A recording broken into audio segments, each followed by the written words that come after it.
बच्चे की बड़ी परेशानी है बच्चे का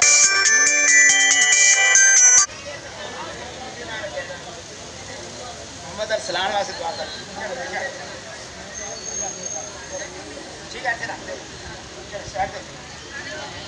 सारे बच्चों वास्ते कर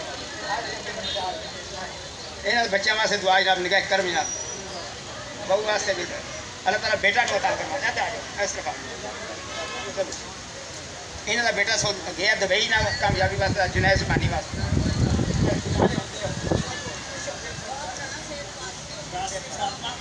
सेहत वास्ते रास्ती फातमा यार कैंसर हो गया है तो सेहत वास्ते दुआ निगाह कर ऐसे अदालत में कामयाबी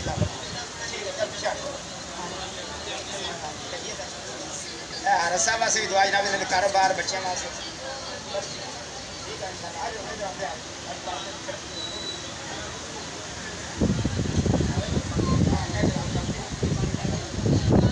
ऐसे जनाब ने दुआ करनी है कि दरवेश बंदा कर बस चलो चलते जाओ बुखार चल रहा है सेहत वास्ते चलो